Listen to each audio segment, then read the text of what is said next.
ঢাকায় নদী বাঁচানোর কাজ ৩০ ভাগ, এগুলো নারায়ণগঞ্জে হয়েছে ৫ ভাগ। সীমানার পিলারের ভেতরে উঠছে নতুন স্থাপনা, খতিয়ে দেখবে মন্ত্রণালয়।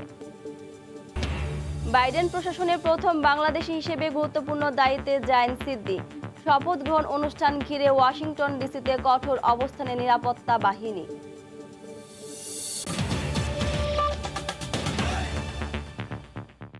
সময় সংবাদের সঙ্গে আছি আমি মাহমুদা মনি। নদী তীর রক্ষার কাজে ঢাকা প্রান্তে যেখানে ৩,০০০-এর মধ্যে ১৭০০ পিলারে দৃশ্যমান, সেখানে নারায়ণগঞ্জে ২,৫০০-এর মধ্যে পিলার বসেছে মাত্র ৪০০।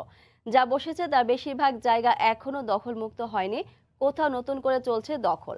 এতে সামগ্রিকভাবে নৌ মন্ত্রণালয়ের নদী উদ্ধারের সফলতা ম্লান হতে বসেছে। তবে মন্ত্রী বলেছেন, দখলদারদের উচ্ছেদ করে যে কোনো মূল্যে নদীর জায়গা নদীকে ফিরিয়ে দেওয়া হবে। নিজামুদ্দিনের ছবিতে মাহমুদ রাকিবের রিপোর্ট। লাখ টাকা খরচ করে সীমানা পিলার বসেছে ঠিকই, তবে ভিতরে রয়ে গেছে নদী দখল করে গড়া স্থায়ী কাঠামো। কোথাও আবার স্থায়ী সীমানা পিলারের মধ্যেই চলছে নতুন করে ভবন নির্মাণের কাজ। নদী উদ্ধারে বিএডব্লিউটি এর কর্মযজ্ঞের মধ্যেই এমন চিত্র নারায়ণগঞ্জের শীতলক্ষ্যা তীরের বিভিন্ন জায়গায়। সীমানা পিলারের যখন এই অবস্থা, তখন খোদ নারায়ণগঞ্জ বিএডব্লিউটি ভবনের উল্টো পাশেই সীমানা পিলারের মধ্যে নির্মাণ করা হয়েছে বিশাল এই যুবরাজ সুপার মার্কেটটি। উচ্ছেদে আদালতের নির্দেশনা বাস্তবায়ন করছে না নদীবন্দর কর্তৃপক্ষ।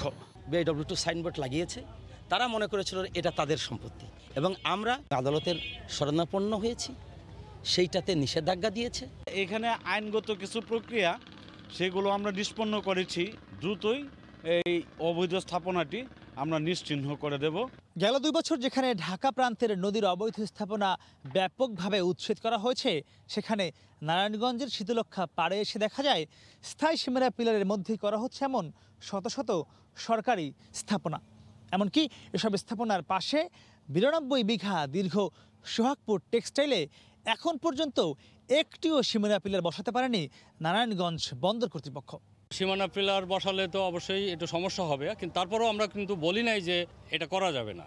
সরজমিনে দেখা যায় তার পাশে জেলা প্রশাসন নিজেই বন্দর উপজেলার লক্ষণখোলায় নদীর সীমানার মধ্যে ২৮টি ঘর নির্মাণ করছে। সীমানা পিলার ওইখানে দেওয়া হয়েছে, ওখানে দেওয়া হয়েছে, ওইখানে দেওয়া হয়েছে। সেই হিসাবে কি এটা?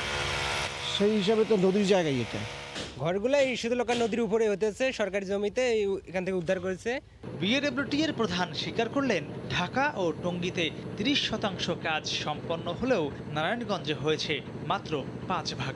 নারায়ণগঞ্জ নদী বন্দরে আমরা কিছুটা পিছিয়ে আছি, কারণ আমরা প্রথমে ঢাকা এবং টঙ্গী প্রান্তে কাজ করে আমরা এরপরে নারায়ণগঞ্জ প্রান্তে গেছি। নারায়ণগঞ্জ প্রান্তে আমরা শুরু করেছি এই বছর। এখনই তারা যদি বাধা পেয়ে ভয় পান তাহলে তো হবে না। কাজের ধীরগতি কেন তা খতিয়ে দেখা হবে জানিয়ে নৌ প্রতিমন্ত্রী বলছেন, নদীর জায়গায় সরকারি বেসরকারি কোনো অবৈধ স্থাপনাই রাখা হবে না। তীরভূমি দখল করে ঘর নির্মাণ করে দিতে হবে, এই ধরনের কোনো নির্দেশনা সরকারের নেই। যদি সেটা করে থাকে কেউ, অবশ্যই যথাযথ কর্তৃপক্ষ সেটার ব্যাপারে ব্যবস্থা গ্রহণ করবে। ২০২২-এর জুনে নদী তীর রক্ষার কাজ শেষ হবার কথা থাকলেও নারায়ণগঞ্জে তা সম্ভব হবে কিনা সেটাই দেখার বিষয়। মাহমুদ রাকিব, সময় সংবাদ, নারায়ণগঞ্জ। করোনায় বিশ্বজুড়ে মৃতের সংখ্যা ২০ লাখ ছাড়িয়ে গেছে। আক্রান্ত হয়েছে ৯,৩৪,০০,০০০-এর বেশি। গেল একদিনে বিশ্বে মারা গেছে ১৫,০০০ মানুষ।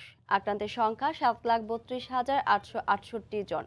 সবচেয়ে বেশি মারা গেছে যুক্তরাষ্ট্রে। গত একদিনে দেশটিতে মারা গেছেন ৩,৮৭৬ জন। আক্রান্ত ২,১৮,০০০। সংক্রমণের তালিকায় দ্বিতীয় অবস্থানে থাকা ভারতে একদিনে মারা গেছে ১৮৯ জন। লাতিন আমেরিকার দেশ ব্রাজিলে মারা গেছে ১,১৫১ জন। আক্রান্ত হয়েছেন ৬৮,০০০ মানুষ। যুক্তরাজ্যে মারা গেছে ১,২০০ জন। বিশ্বের বিভিন্ন দেশে কোভিড-১৯-এর ভ্যাকসিন গ্রহণ করা প্রবাসী বাংলাদেশি চিকিৎসকরা বলছেন, টিকা নিয়ে বেশ ভালো আছেন তারা। এ নিয়ে ভয়ের কোনো কারণ নেই। পার্শ্ব প্রতিক্রিয়া নিয়ে উদ্বেগের কিছু নেই বলেও সময় সংবাদকে জানান তারা। আহ্বান জানান সরকারি সিদ্ধান্ত মেনে ভ্যাকসিন কর্মসূচিতে অংশ নেয়ার। করোনা ভাইরাস মোকাবিলায় এখন সবচেয়ে গুরুত্বপূর্ণ অস্ত্র ভ্যাকসিন। দিন যত যাচ্ছে টিকার প্রতি আস্থার সৃষ্টি হচ্ছে মানুষের। বিশ্বের যেসব দেশে এখন টিকা কার্যক্রম চলছে সেখানে থাকা প্রবাসী বাংলাদেশি চিকিৎসক ও সম্মুখ যোদ্ধারাও পাচ্ছেন ডোজ। যুক্তরাষ্ট্রে পুরোদমে চলমান ফাইজার মডার্নার প্রয়োগ। দেশটিতে টিকা নেয়া বাংলাদেশি চিকিৎসা গবেষকরা আশ্বস্ত করলেন, ভ্যাকসিনের ডোজ নিলে শরীরে কোনো জটিলতার সৃষ্টির আশঙ্কা নেই। নির্বিঘ্নে টিকা নেয়ার পরামর্শ তাদের। বাংলাদেশের ডাক্তার যারা এখানে কর্মরত আছেন, যারা গবেষক আছেন, যারা নার্স, যারা ফার্মাসিস্ট, তারাও এই কর্মসূচির আওতায় ভ্যাকসিন পাচ্ছেন। তো যেহেতু স্বর্গ নেই, বলতে আমরা ভালোই আছি, সুস্থ আছি। ইনশাআল্লাহ 3 সপ্তাহ পরে আমরা একটা ডোজ নিব, তখন হয়তো আরো বিস্তারিত বলতে পারবো। ফাইজার ভ্যাকসিন দিয়েছি। আমার ফার্স্ট ডেতে একটু হাতে ব্যথা ছিল, তারপর আর কোনো প্রবলেম হয়নি। I am waiting for the next dose. যুক্তরাষ্ট্রে ফাইজার ও মডার্না এই দুই প্রতিষ্ঠানের টিকাই নিয়েছেন তারা। মডার্নার ভ্যাকসিন নিলে শরীরে হালকা ব্যথা, বিশেষ করে হাতে ব্যথা অনুভূত হয়। এছাড়া অন্য কোনো সমস্যা সৃষ্টি হয় না। ফলে দ্বিতীয় ডোজ নেয়ার জন্য প্রস্তুত প্রবাসীরা। আমি মডার্নার ভ্যাকসিন নিছি, আমার লেফট হাতে নিছি, আর আমার খালি 2-3 দিন একটু ব্যথা হয়েছে, সমস্যা হচ্ছে না, আমি কাজ করতেছি। I strongly encourage everybody to get this vaccine if possible. Please don't believe any of these rumors that are being spread around. যুক্তরাজ্য সহ ইউরোপের বেশ কয়েকটি দেশেও চলছে ভ্যাকসিন কার্যক্রম। মার্কিন দুটি প্রতিষ্ঠান ছাড়াও অক্সফোর্ডের ভ্যাকসিন প্রয়োগ করা হচ্ছে। এই ভ্যাকসিনটিও গ্রহণ করছেন বাংলাদেশিরা। সৈয়দ ইফতেখার, সময় সংবাদ। ভালো চিকিৎসকের জন্য মানুষ ঢাকা, চট্টগ্রাম ছুটে যান, অথচ মানুষকে সেবা দিতে উল্টো কোনো চিকিৎসক ছুটে আসেন গ্রামে। গ্রামীণ জনপদে চিকিৎসা সেবার পথিকৃৎ ফেনীর ওয়াহিদুর রহমান স্বাস্থ্যকেন্দ্র ও চক্ষু হাসপাতাল, যেখানে নামমাত্র টাকা দিয়ে চিকিৎসা পাওয়া যায় সব ধরনের রোগের। ধনী গরিব বেশিরভাগ মানুষ সেবা পেতে ছুটে আসছেন এখানে। জুলহাস তালুকদারের ক্যামেরায় আরও জানাচ্ছেন আতিয়ার সজল।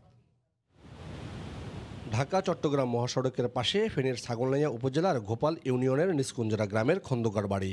এরই আঙ্গিনায় বাবার নামে হাসপাতাল গড়ে তুলেছেন খন্দকার মাইনুল আহসান শামীম। এখানে অপারেশনের জন্য চক্ষু বিভাগে রয়েছে 21টি শয্যা। ছাগলনাইয়া উপজেলা ছাড়াও এখানে চিকিৎসা সেবা নিতে ছুটে আসেন পার্শ্ববর্তী জেলার মিরসরাই, রামগড়, ফটিকছড়ির মানুষও। বিনামূল্যে আধুনিক চিকিৎসা সুবিধা পেয়ে খুশি রোগী ও স্বজনরা। চোখের চিকিৎসা করার জন্য এখানে আসছি, আগে একবার আসছি, মোটামুটি ভালো। এখানে ছানি অপারেশনটা মানুষের অনেক উপকার করতেছে। মানুষ অনেক টাকার লেন্স লাগাচ্ছে, এখানে বিনা পয়সা চিকিৎসা দেওয়া হয়। আমাদের ফলি এলাকাতে থাকাতে আমাদের বিভিন্ন রকমের সুবিধা হয়েছে।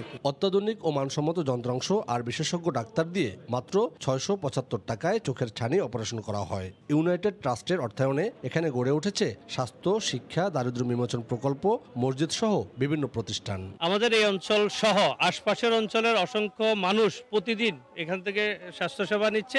অসহায় দরিদ্র যেসব মানুষ আছে তাদেরকে স্বাবলম্বী করার জন্য বিভিন্ন রকমের সহযোগিতা করে যাচ্ছে। গাইনি, শিশু সহ বিশেষজ্ঞ ডাক্তার দ্বারা আউটডোর সেবায় বিভিন্ন বিভাগের ডাক্তার ব্যবস্থাপত্র দিয়ে থাকেন। রোগ নির্ণয়ে রয়েছে আধুনিক প্যাথোলজি ল্যাবরেটরি। এছাড়া শিশু বিভাগ, ডায়াবেটিস, উচ্চ রক্তচাপ, চক্ষু পরীক্ষা, শিক্ষা প্রতিষ্ঠানে ফ্রি মেডিকেল চেক আপ সহ নিয়মিত চিকিৎসা সুবিধা রয়েছে। রোগীগুলো যে খুশি হয়, মানে এটা দেখে আসলে শান্তি। 2 ধরনের সেবা দিয়ে থাকি, একটা হচ্ছে আমাদের আউটডোর সেবা আর একটা হচ্ছে চক্ষু বিভাগ।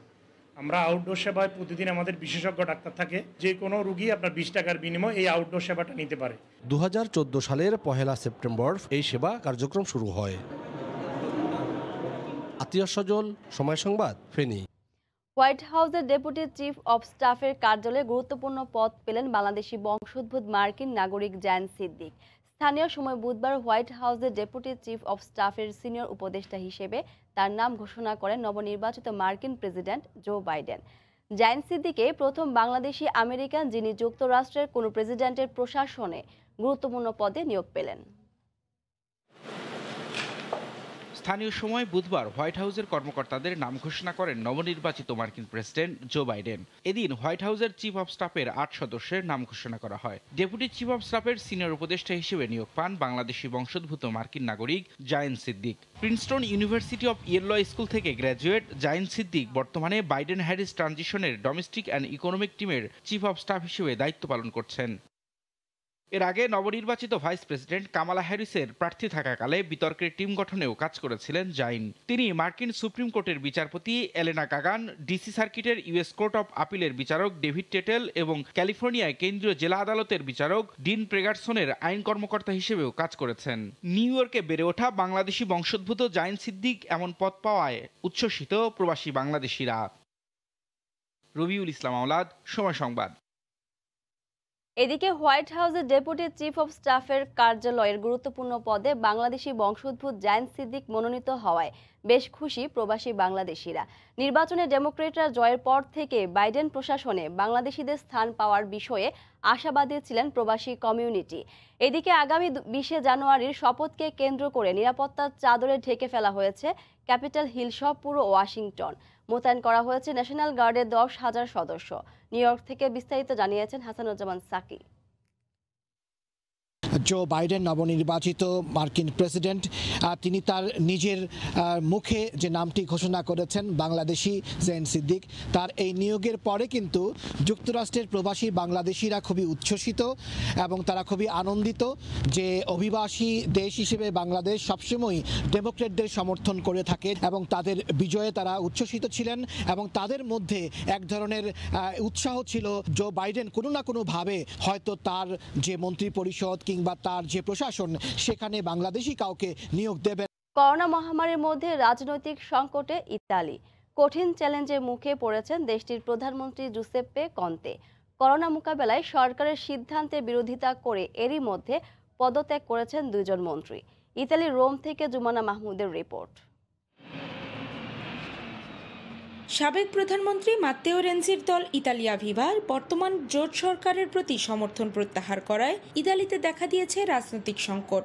সোমবার বর্তমান প্রধানমন্ত্রী জুসেপ্পে কোন্তে সংসদে নিম্নকক্ষে আস্থা ভোটের মুখোমুখি হবেন। পরের দিন মঙ্গলবার সিনেটে যাবেন চূড়ান্ত সিদ্ধান্তের জন্য। এরই মধ্যে পদত্যাগ করেছেন ইতালিয়া ভিভা দলের 2 মন্ত্রী। এর পরপরই প্রধানমন্ত্রী কোন্তের উপর পার্লামেন্টে অনাস্থা ভোটের প্রস্তাব উত্থাপন করেন ইতালিয়া ভিভা দলের নেতা মাত্তেও রেনজি। এরই প্রেক্ষিতে প্রেসিডেন্ট সার্জো মাত্তারেল্লার সাথে 2 দফা সাক্ষাৎ করে আস্থা ভোটের সময় নেন প্রধানমন্ত্রী কোন্তে।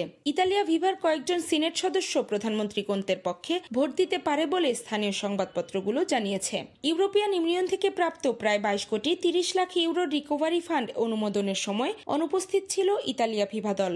মূলত রিকভারি অনুমোদনকে কেন্দ্র করেই রেনজির এই অনাস্থা প্রস্তাব। দেশ এক চরম সংকটের মধ্যে রয়েছে। করোনা ভাইরাস নিয়ন্ত্রণে আমরা হিমশিম খাচ্ছি। এই মুহূর্তে সরকারে সংকট তৈরি করা মোটেই গ্রহণযোগ্য নয়। আমি সকলকে সঙ্গে নিয়ে কাজ করতে চাই। এই করোনাকালে আমাদেরকে ঐক্যবদ্ধভাবে কাজ করতে হবে। করোনাকালে সরকারের এই সংকটকে স্বাভাবিকভাবে দেখছেন না ইতালির সাধারণ মানুষ। দ্রুত নির্বাচনের দাবি জানিয়েছেন সাবেক স্বরাষ্ট্রমন্ত্রী মাত্তেও সালভিনি। যদি সংসদে কন্তের সংখ্যাগরিষ্ঠতা প্রমাণ করতে পারে তাহলে ভালো কথা, অন্যথায় যত দ্রুত সম্ভব আমাদেরকে নির্বাচনের পথে হাঁটতে হবে। 2019 সালে তৎকালীন স্বরাষ্ট্রমন্ত্রী সালভিনির দল অনাস্থা প্রস্তাব দিলে ভেঙে যায় সেই সময়ের জোট সরকার। পরে 5 স্টার মুভমেন্ট ডেমোক্রেটিক পার্টির সাথে জোট গঠন করে নতুন সরকার গঠন করে জুসেপ্পে কোন্তে।